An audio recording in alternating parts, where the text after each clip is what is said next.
اس رات کے جھرمٹ میں اللہ کی بے پناہ رحمتوں کا نزول ہوتا ہے۔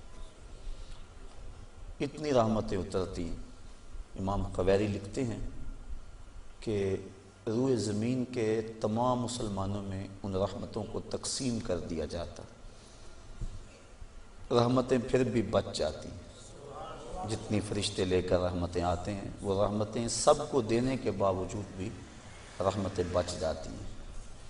پھر وہ رحمتیں دارالحرب میں رہنے والے کافروں میں بانٹی جاتی ہیں، اور جس کافر کو اس رحمت سے حصہ ملتا ہے اللہ اسے اسلام عطا فرما دیتا ہے۔ یہ جو آپ آئے دن سنتے رہتے ہیں کہ فلاں عیسائی مسلمان ہو گیا، فلاں ہندو مسلمان ہو گیا، تو امام قویری آپ لکھتے ہیں، آپ فرماتے ہیں یہ شب قدر کو آنے والی رحمتیں ہوتی ہیں، مسلمانوں کی جھولیاں بھر دی جاتی ہیں، اور پھر اس کے بعد جب رحمتیں بچ جاتی ہیں تو وہ دارالحرب کے اندر رہنے والے کفار کو بانٹ دی جاتی ہیں، اور انہیں اللہ پھر بعد میں ایمان عطا فرما دیتا ہے۔ اور ایک روایت کے لفظ اس طرح ہے کہ پھر وہ رحمتیں چھوٹے بچوں میں بانٹ دی جاتی ہیں۔ اللہ کی رحمتیں کتنی عمیم ہیں اور اس کی رحمتیں کتنی وسیع ہیں۔ اللہ تعالیٰ کے محبوب علیہ السلام نے اللہ کی بارگاہ میں یہ عرض کی تھی کہ مالک، میں اب اپنی امت کو تیرا سلام پہنچاتا ہوں، تیری جانب سے جو سلامتیاں وصول کرتا ہوں وہ اپنی امت کو میں دیتا ہوں، تو جب میں چلا جاؤں گا تو تیری طرف سے اترنے والی سلامتیوں کو اور سلام کو میری امت تک کون پہنچائے گا؟ تو اللہ تعالیٰ نے سورۃ القدر نازل کی، اس میں فرمایا سلام محبوب فکر نہ کر، فرشتوں کی ڈیوٹی لگا دی، وہ قیامت تک تیری امت پر سلامتیاں نازل کرتے رہے۔ تو اس رات کے جرمٹ میں بے پناہ برکتیں ہیں۔ ویسے تو حدیث شریف میں آتا ہے کہ اس کو طاق راتوں میں، آخری عشرے کی طاق راتوں میں تلاش کرو، لیکن حضرت ابی بن کعب رضی اللہ تعالیٰ عنہ قسم کھایا کرتے تھے کہ مجھ سے قسم لے لو کہ شب قدر جو ہے وہ 27ویں کی رات ہے۔ حضرت بایزید بسطامی فرماتے ہیں میں زندگی میں 2 مرتبہ شب قدر کو پایا ہے، اور دونوں مرتبہ 27ویں شب کو ہی پایا ہے۔ حضرت ابو الحسن ایک بزرگ ہیں، وہ کہتے ہیں جب سے میں نے ہوش سنبھلی ہے اس وقت سے لے کر اب تک ہر سال میں شب قدر کو پاتا ہوں، اور میرا تجربہ یہ ہے کہ اگر پہلا روزہ پیر کا ہو تو شب قدر 21 تاریخ کو ہوتی ہے، اور اگر پہلا روزہ جمعرات کا ہو تو شب قدر 25 تاریخ کو ہوتی ہے، اور اگر پہلا روزہ جمعے یا منگل کا ہو تو شب قدر 27 کو ہوتی ہے، اور اگر پہلا روزہ جو ہے وہ اتوار یا بدھ کا ہو تو شب قدر 29۔ اس کی رحمتیں بازو پھیلائے آواز دیتی ہیں بندے کو کہ کوئی ہے بخشش مانگنے والا، کوئی ہے رزق مانگنے والا، کوئی ہے سوال کرنے والا، میں اس کی جھولیاں بھر دوں۔ ہم تو مائل بکرم ہیں، کوئی سائل ہی نہیں، راہ دکھلائیں کسے، کوئی راہ روے منزل ہی نہیں۔ صرف 4 اشخاص ہیں جو اس رات محروم رہتے ہیں۔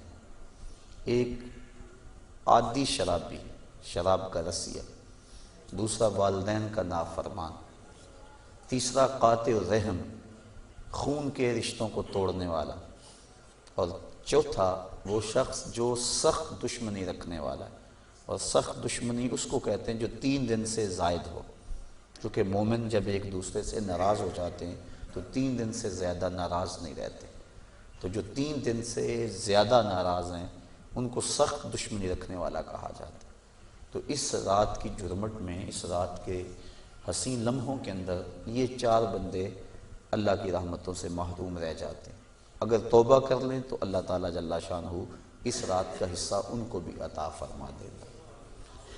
اور ایک حدیث کے اندر آتا ہے کہ جو شخص شب قدر کو 2 رکعت نوافل اس طرح ادا کرے کہ سورہ فاتحہ کے بعد 7 مرتبہ سورہ اخلاص پڑھے، اس کے بعد سلام پھیر کے کہے استغفر اللہ و اتوب الیہ، اور یہ 70 مرتبہ پڑھے بعد میں، تو اپنی جگہ سے اٹھے گا نہیں کہ اللہ اسے بھی اور اس کے ماں باپ کو بھی بخش دے گا، یہ اللہ اسے انعام عطا فرماتا ہے۔ انشاءاللہ بعد میں ہم اس کا اہتمام کریں گے، اور بھی نوافل وظائف اور مختلف جو ہیں وہ شب قدر کی برکتیں اور فضیلتیں ہیں۔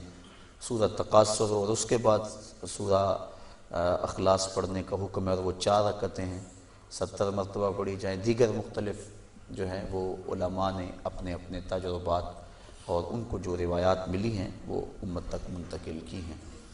تو یہ رات اپنے دامن میں اس اعتبار سے بہت ساری رحمتیں لیے ہوئے ہمارے ہاں جلوہ گر ہے۔ اللہ تعالیٰ اس رات کی برکتیں ہم سب کو نصیب فرمائے۔ اس کو توبہ و انابت کی رات بھی کہا جاتا ہے۔ جب انسان جاگتا ہے اس رات میں تو اللہ تعالیٰ جل شانہ ما قبل کے سارے گناہوں کو معاف فرما دیتا ہے۔ وہ فرمایا کہ من کاما لیلۃ الصیام، لیلۃ القدر اس سے مراد ہے، ایمانم و احتسابا غفر لہ ما تقدم من ذنبہ، جس نے لیلۃ القدر کو قیام کیا اللہ تعالیٰ اس کے پچھلے سارے گناہوں کو معاف فرما دیتا ہے۔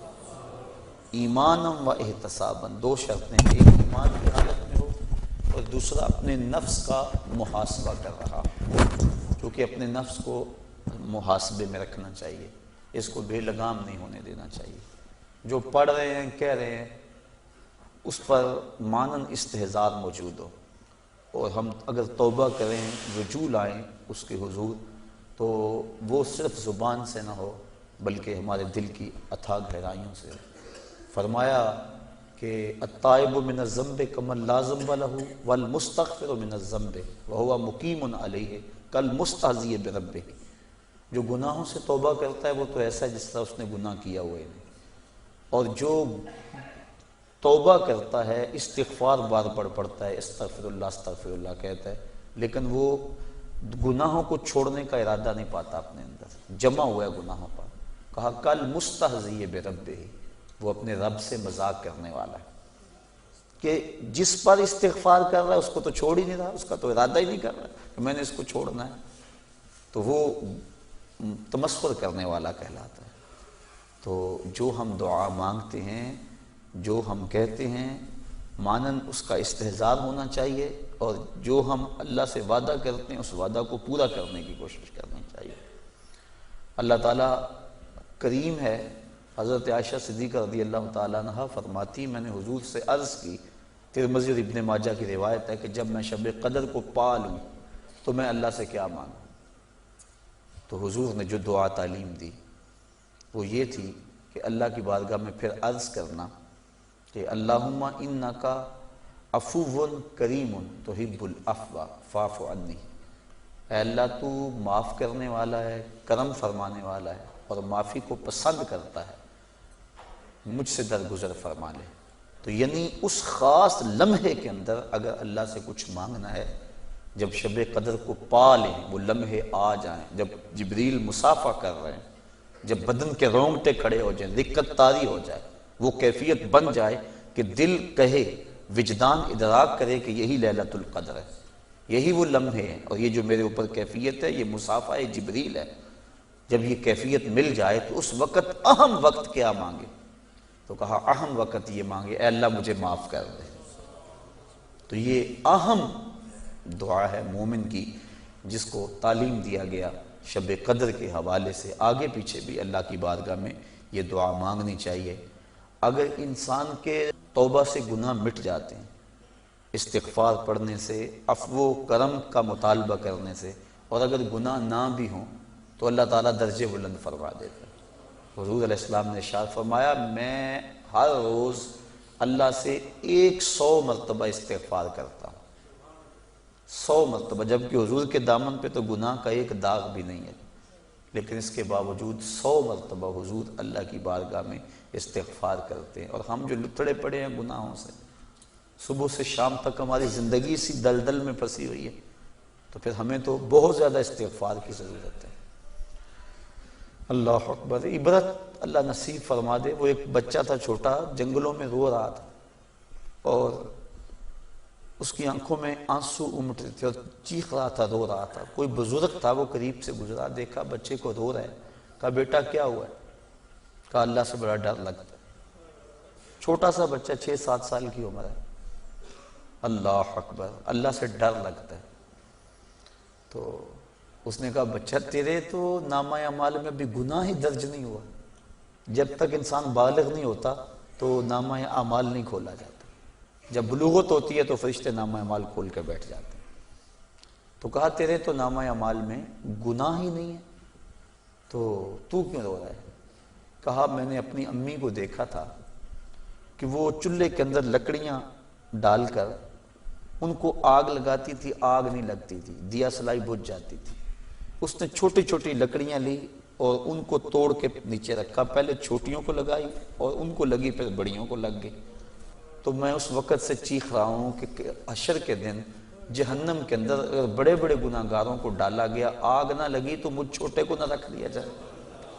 یعنی خوف اور خشیت کا عالم دیکھیے۔ تو کہا میں تو اس وجہ سے ڈر رہا ہوں، تو جن کے ذمے گناہ بھی نہیں ہیں وہ ڈر رہے ہیں، رو رہے ہیں، جس کے دامن کو اللہ نے عصمت کے پھولوں سے مزین کیا ہوا ہے، وہ تو روز 100 مرتبہ استغفار کریں اور اللہ سے توبہ کریں۔ اور ہم جو سراپا گناہ ہیں، ہماری سوچ، ہماری فکر، ہمارے خیال، ہمارے کاروبار گناہوں میں لتڑے ہوئے ہیں سب کچھ۔ تو اس لیے ہمیں بہت زیادہ ضرورت ہے اس بات کی کہ ہم اللہ کے حضور رجوع کریں۔ یہ ایک رات 1000 مہینے سے بہتر ہمیں دے دی گئی۔ 1000 مہینے کی عبادت کریں، 83 سال اور 4 ماہ بنتے ہیں۔ اتنی دیر قیام میں کھڑے رہو، رکوع اور سجدے میں کھڑے رہو، اور ایک رات عبادت میں گزار لو۔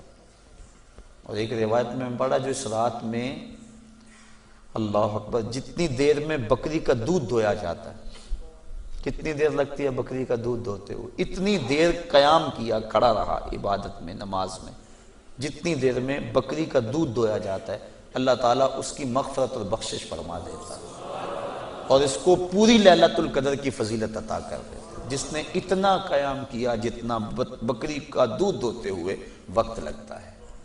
تو اللہ نے یہ مجھے اور آپ کو توفیق عطا فرمائی اور امت کو یہ مزاج عطا کر دیا کہ وہ جتنے مرضی گناہ گار ہوں، شب قدر کو تو جاگنے کا معمول بن گیا ہے، اور کئیوں کو الحمدللہ توبہ بھی نصیب ہوتی ہے، پکی توبہ، اور یہ بہت بڑی دولت ہے۔ زندگی مختصر سی ہے، میں چونکہ تقریر اور گفتگو لمبی نہیں کرنی ہے، اختصار سے عرض کر رہا ہوں کہ مختصر سی زندگی ہے، پتہ نہیں کب سانسوں کی مالا ٹوٹ جائے اور ہم موت کی آغوش میں چلے جائیں، پھر کوئی حجت باقی نہ رہے۔ مجھے اور آپ کو اپنی اصلاح کے لیے کوشش کرنی چاہیے۔ اس ویڈیو کو لائک کریں، ہمارے چینل کو سبسکرائب کر بیل آئیکن ضرور پریس کریں ہماری لیٹسٹ ویڈیو سب سے پہلے دیکھنے کے لیے۔